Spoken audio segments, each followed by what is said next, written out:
And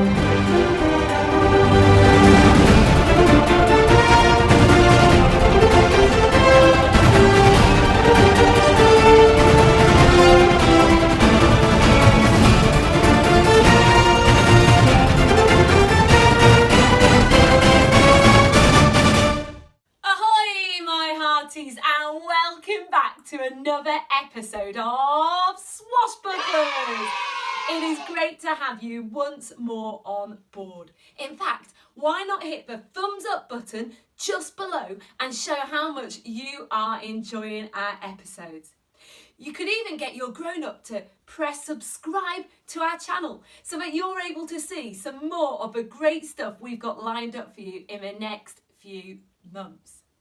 Now, I hope that you are snacked up, that you're sat comfy, that you're ready for a yo-ho-ho and a barrel of fun, because this ship is almost good to sail.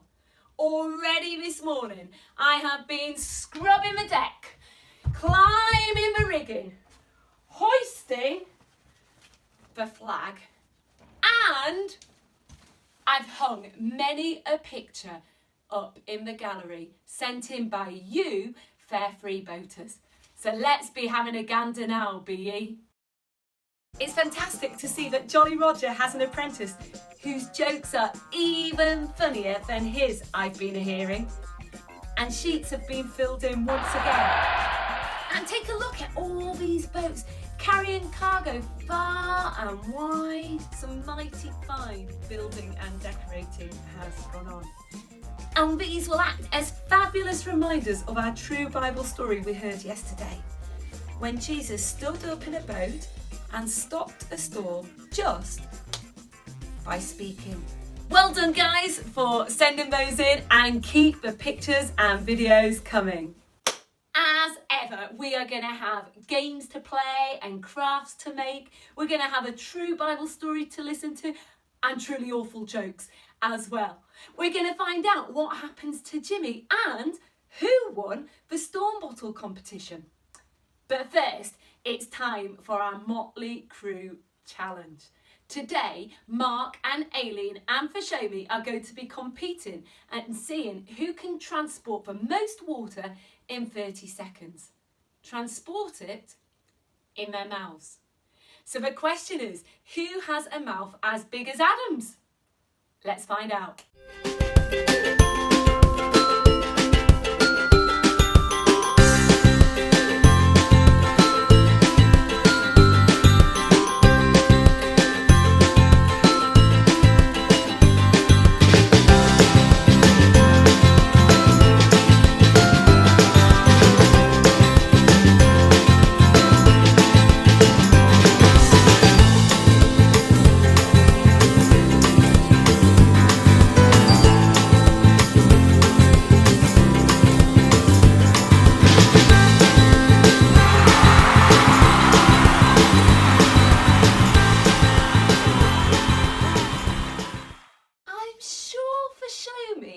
Looks familiar.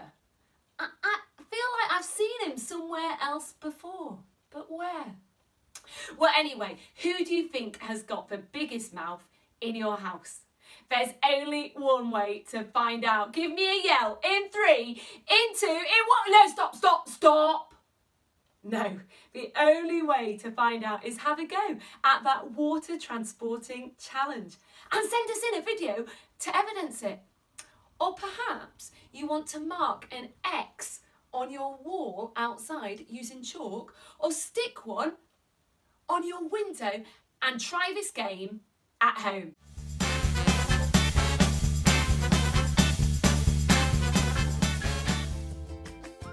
Now we've got a challenge for you, which will shiver your timbers. Now what we have to do, we have got, it's called paper towel dance. So what you need to do, find yourself a nice, clean, fresh bit of towel. You need a bucket of water. You need to dip your towel dart inside the water, get it all fishy. Fish water. Lovely. And this is one of my last crew members that defied me, and he's going to get punished now. Now what you have to do, get your dart, and you've got to aim for his bones and see how close you can get to him. I will go first. Oh, Oh, that's not bad, Chad. Cutthroat Caroline, your turn. Oh, I'm still closer. Now, oh, that's not bad. There we go. Can I get your space? Oh, bullseye. And so on and so forth. And you can do as many challenges, many goes as you want. So get involved, have some fun, and go for it. Okay, so X marked the spot in our pirate game. And for pirates, X marks where the treasure is. Now today, we're going to see how a different kind of X or cross marks the spot for a different kind of treasure. The best kind of treasure. So let's have our true Bible story now. Until next time.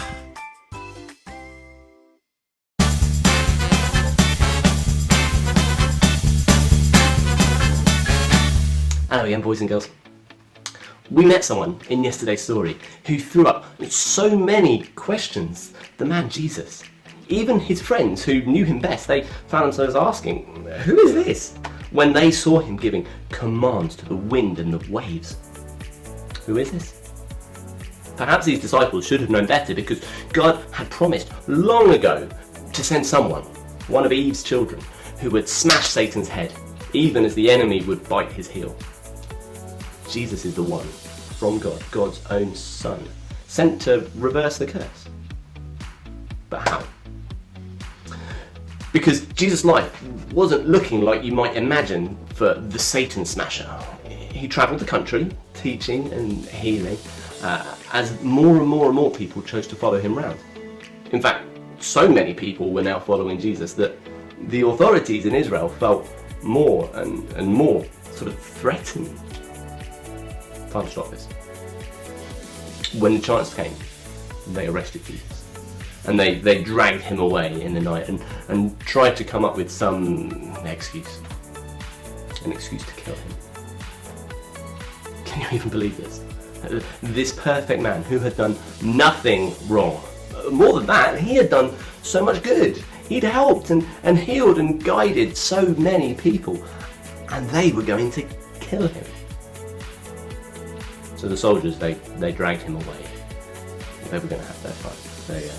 They dressed him up in robes like a king. They made him a crown of spikes for his head, and they hit him and they laughed at him. Who is this? Well, they thought he was a joke. It was just stupid to think that this might be God's rescuer. How could he save anyone from the curse? Well, we're about to see. The soldiers, they took off this joke of a costume and they led Jesus out of the city up a hill. It was here that they planned to kill him.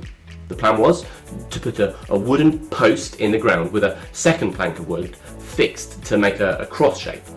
Jesus would be nailed to this wooden cross and left there for days, if necessary, until he died. They called it crucifixion, and it was unimaginably awful. Jesus was dying. What?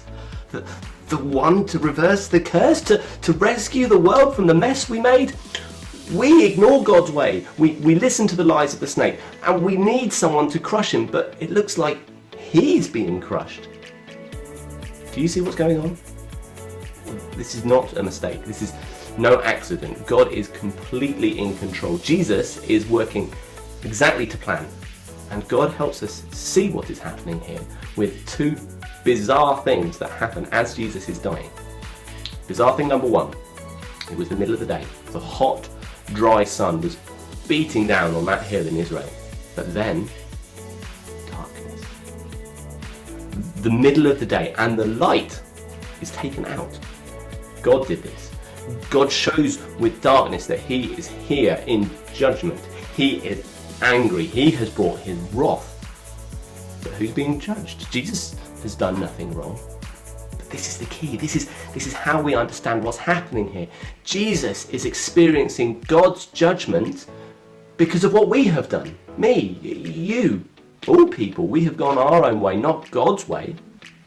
And the punishment is on Jesus. Bizarre thing number two. I'll need you to remember back to the beginning of the story. Adam and Eve, they broke God's rule and they were cursed and they were thrown out of the garden. And keeping them out was God's angelic warrior. Now, skip forward. And Israel, God's people, they had built God's temple. And this is where God could meet with his people, but they could never come close because people have failed to live God's way. They never got close to God. And keeping them out was a thick curtain. And on the curtain was an angel, just like at the garden. It's like it said, get out and never come back in.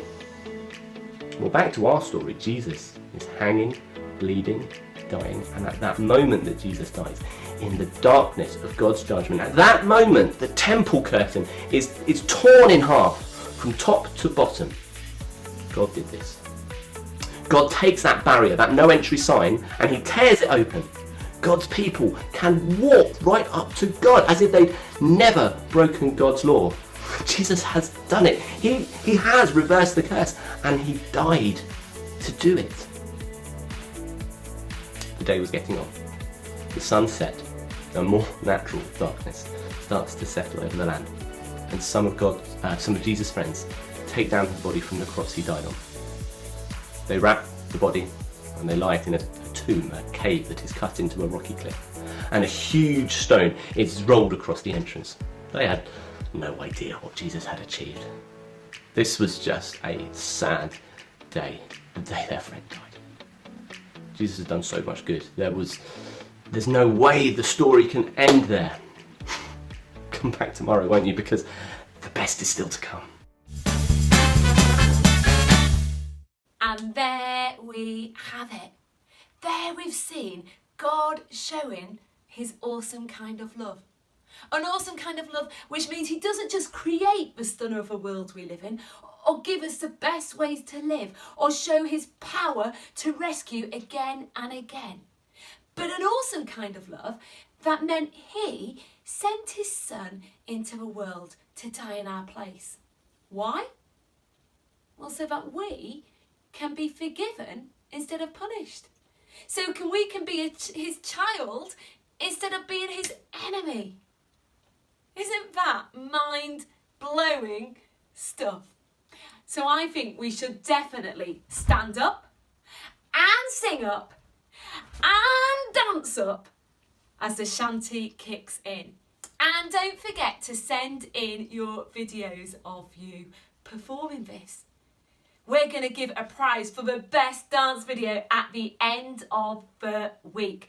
And if you've got a growing up in it, well, it might just be the X Factor we're looking for. Are you ready? Let's go!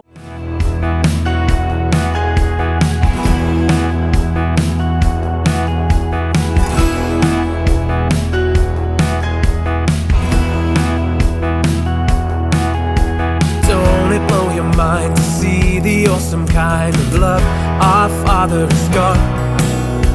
Don't it rock your world to know you can be called a child of a powerful God? Don't it blow your mind to see the awesome kind of love our Father has got? Don't it rock your world to know you can be called a child of a powerful God? For that is what you are if you trust in Jesus. That is what you are when you're faith in him. Don't it blow your mind to see the awesome kind of love our Father has got? Don't it blow your mind, 1 John 3 and 1. Don't it blow your mind? Don't it blow your mind, 1 John 3 and 1. Don't it blow your mind? Don't it blow your mind to see the awesome kind of love our Father has got? Don't it rock your world to know you can be called a child of a powerful God? That is what you are if you trust in Jesus. That is what you are when you're faith in him. Don't it blow your mind to see the awesome kind of love our Father has got? That is what you are if you trust in Jesus. That is what you are when you're faith in him. Don't it blow your mind to see the awesome kind of love our Father has got?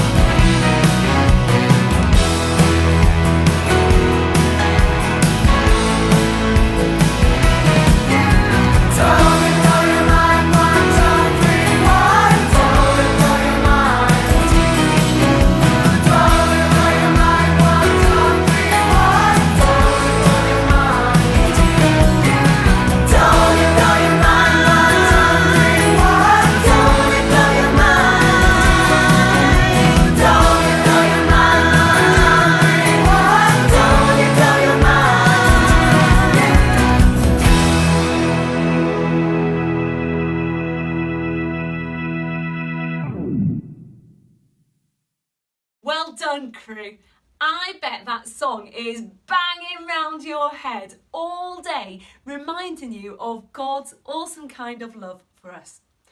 But just in case it's not, we're going to make something that also reminds us of God's awesome kind of love. We're going to make some pirate puppets. You see, we've heard today, haven't we, how Jesus died in my place, in your place, in pirates' places. He took the punishment so we can be forgiven. And so we're going to make pirate puppets to remind us how much God loves people and loves to forgive those who ask him. Let's find out now how.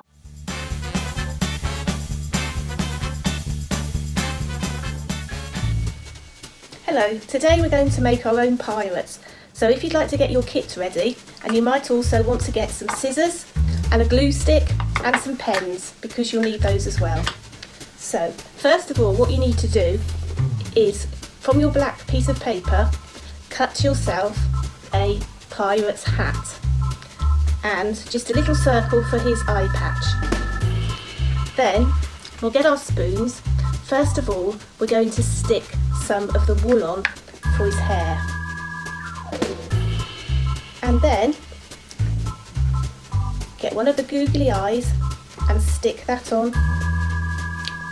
And his eye patch on the other side.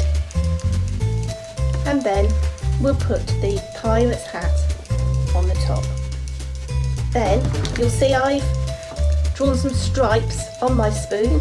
You could do a few more stripes on there to decorate it and make your own pirate to look like you want. And there we go, there's our pirate.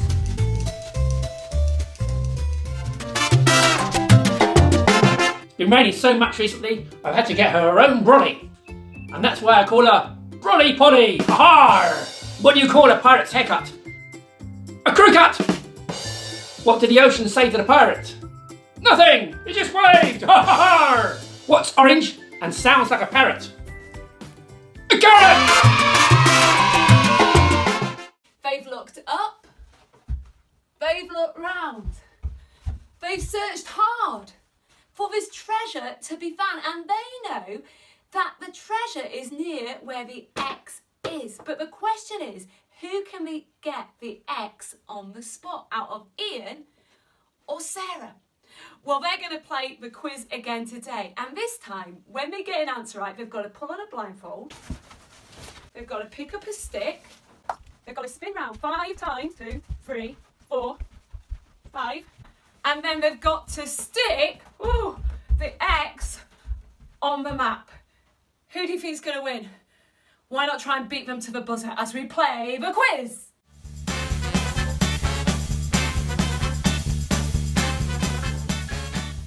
Question 1. Name one thing the soldiers did to Jesus after they had arrested him. Pierced his side with a spear. They did do that right at the end. Okay, Sarah, so you know what to do? Pop your buzzer down. Pick up the stick and the cross. Spin round 5 times.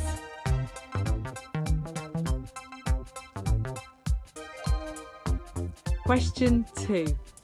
Name one of the 2 unusual things Adam said happened while Jesus was on the cross. Ian. The curtain in the temple was torn from top to bottom. The curtain in the temple was torn from top to bottom. You know what to do, Ian? Take your glasses off, put the blindfold on, pick up the stick and the cross, spin round 5 times.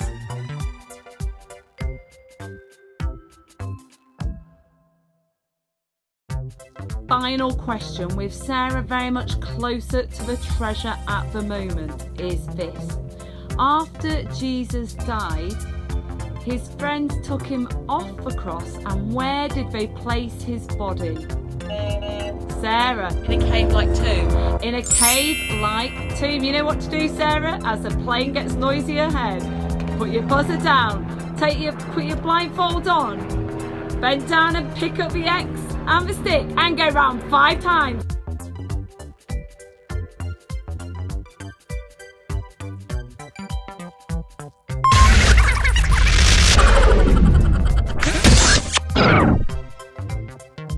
Amazing!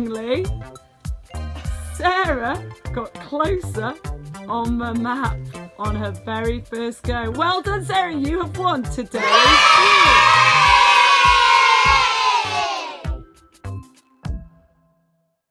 Yesterday in Jimmy and the Pirates of Peril, we saw how Jimmy was incredibly rescued by the King's Navy, and then how the ship's boy swapped places and walked the plank for him taking his punishment. We left Jimmy marooned all alone on a desert island. What do you think's going to happen next? Well, let's watch and see if you're right.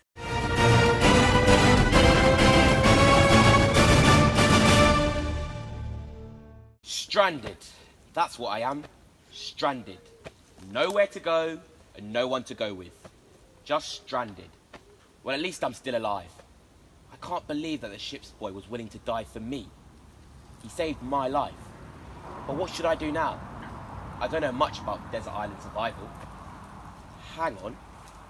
That bunch of coconut trees looks familiar. I think I've seen it with a picture of it somewhere. Wait a minute. The map. I think I've still got it. Somewhere. Yes, here it is. There are the coconut trees, and that's the cave, and there's the rock shaped like Tamar. I must be on the island where the treasure's hidden. The map is right. I should have paid more attention to it. That means that if I follow the map, it should lead me to the treasure.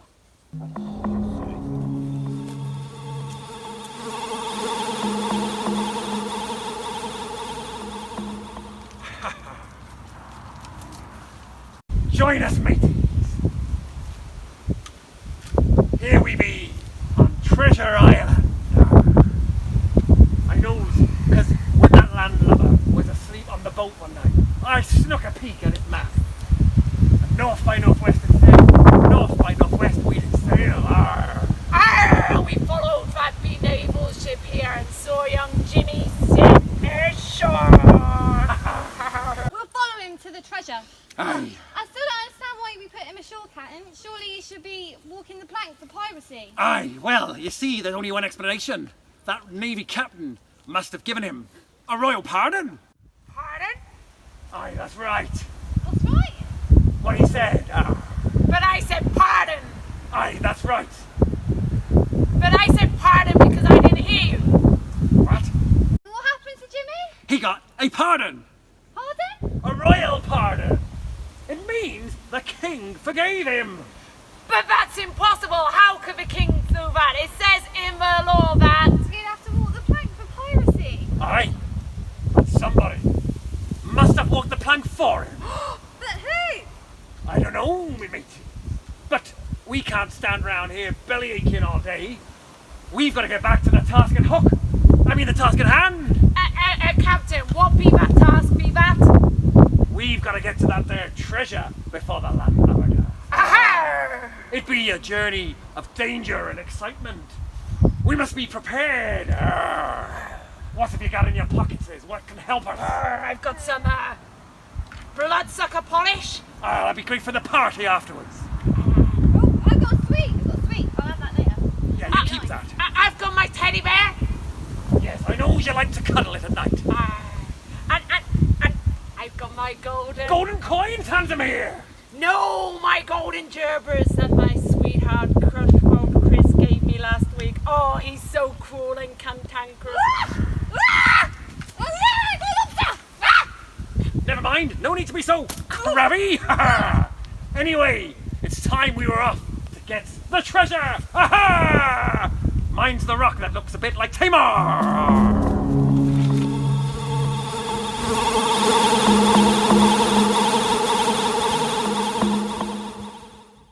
That was a narrow escape. I thought I had it when the trip rope triggered. It was either me or the parrot. And as it turned out, it was the parrot. Let's go back to the map. I passed the palm trees, and the cave, and the old skeleton. Strange, but when I passed the trees, I'm sure I heard someone behind me. I'm sure I heard someone say, pieces of 8. But I must have been imagining it. What does the map say? X marks the spot. Well, I can't see any X's around here, so unless... Wait a minute. If you look at the shadows on those palm trees, laying on the ground, it makes a big, huge X. Hold on a second.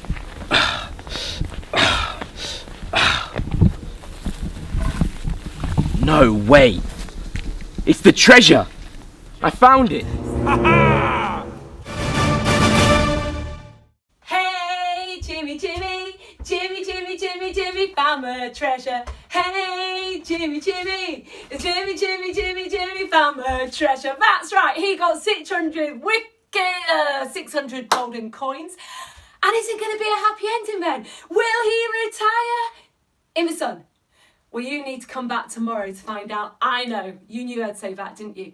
But don't worry, in the meantime, there is a bounty of activities for you to be getting on with.